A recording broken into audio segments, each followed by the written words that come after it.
Fala galera, beleza pura? Vamos começar aí então a nossa segunda aula sobre conjuntos, falando mais especificamente sobre operações com conjuntos, tá pessoal? O que nós vamos ver nessa segunda aula? Eu coloquei 3 operações que são as principais que a gente precisa saber para a resolução de questões de concurso público quando envolve conjuntos. A primeira delas, união, a segunda, intersecção e, por último, diferença de conjuntos, ok? Muito bem. Vamos à primeira então, pessoal. União de conjuntos. Quando eu faço a união de dois conjuntos, eu obtenho um terceiro conjunto, ok? Chamei aqui nesse caso de conjunto C. Então, união de conjuntos é um conjunto C formado por todos os elementos que pertencem ao conjunto A ou ao conjunto B. Repara que eu grifei o ou aqui, a gente vai entender isso já já. Matematicamente, fica assim, pessoal. Conjunto C é a união do conjunto A e o conjunto B. É todo elemento X tal que X pertence a A ou X pertence a B. Um exemplo fácil aí para a gente entender. Coloquei aqui dois conjuntos, A e B. Quem é o meu conjunto A? É o conjunto formado por todos os números naturais pares menores ou iguais a 10. Número natural par menor ou igual a 10, 0, 2, 4, 6, 8 e 10. Repara que eu incluí o 10 porque eu coloquei menor ou igual. Como tem a palavrinha igual, eu sou obrigado a incluir o 10, ok? O conjunto B é o conjunto formado por todos os números naturais ímpares, menores ou iguais a 10. Nesse caso, 1, 3, 5, 7 e 9, ok? Fazendo a união dos dois conjuntos, então, pessoal, eu obtenho o conjunto C, que é a união de todos os elementos de A ou de todos os elementos de B. Então, eu coloco todos os números do conjunto A e o conjunto B. Repare que eu separei até por cor, né? Então, o azulzinho aqui, os elementos do conjunto A, e o amarelo, os elementos do conjunto B. Essa é a união do conjunto A e B. Eu uno todos os elementos de dois ou mais conjuntos, ok? Muito bem. Próxima operação, intersecção. Intersecção de conjuntos. Vamos lá. Intersecção é um conjunto C formado pelos elementos que pertencem ao conjunto A e ao conjunto B simultaneamente. Então, pessoal, olha o ezinho aqui, intersecção, a palavra simultaneamente, tá? Matematicamente escrevemos assim, né? Conjunto A, intersecção com conjunto B, é todo elemento X tal que X pertence a A e X pertence a B. No exemplo, tudo fica mais fácil. Vamos lá. Quem é o meu conjunto A dessa vez? É o conjunto formado por todos os números naturais pares menores ou iguais a 16. Então, 0, 2, 4, 6, 8, 10, 12, 14 e 16. Ok? Quem é o conjunto B? É o conjunto formado por todos os números quadrados perfeitos menores ou iguais a 10, tá? Lembrando, pessoal, o que é um número quadrado perfeito? Vamos pegar o número natural 1.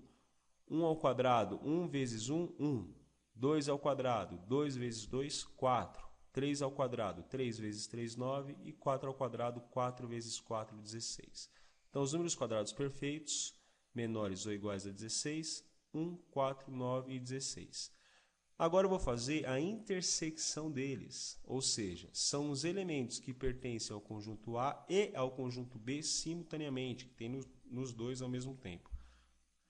Olhando aqui, pessoal, os elementos que são comuns ao conjunto A e ao conjunto B é o 4 e o 16, ok? Então, a intersecção entre os dois conjuntos é um terceiro conjunto C, formado pelos números 4 e 16, ok? No diagrama fica mais fácil enxergar. Bom, vamos lá. Dentro da nossa elipse azul aqui, conjunto A, eu coloquei os números pares menores ou iguais a 16 e na amarelinha aqui os quadrados perfeitos, ok?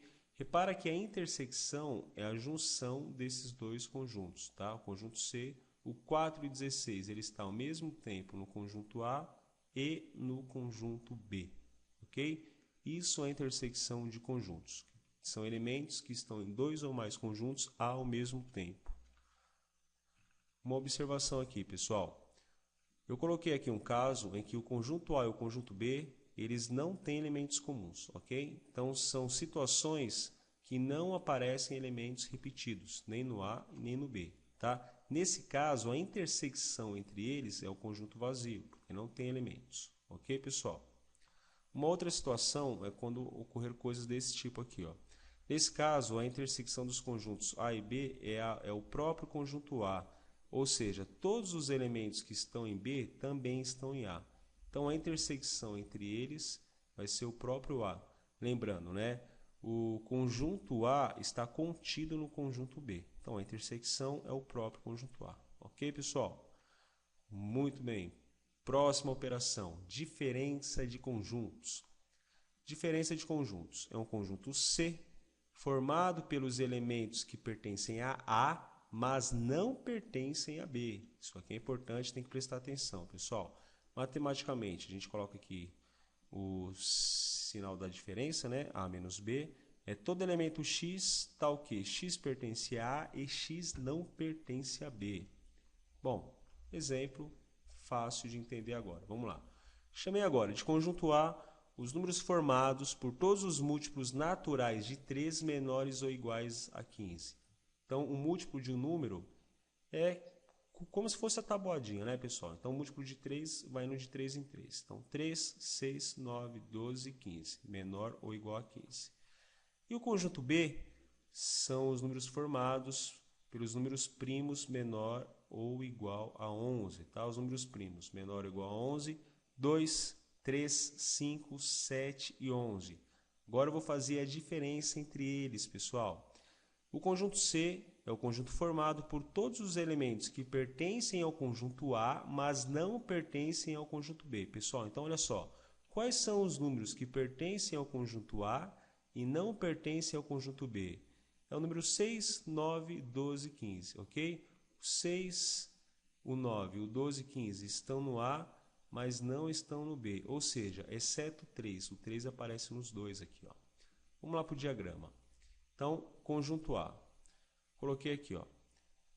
São os múltiplos de 3, né? 3, 6, 9, 12 e 15. Dentro do conjunto A, estão os múltiplos de 3 menor ou igual a 15.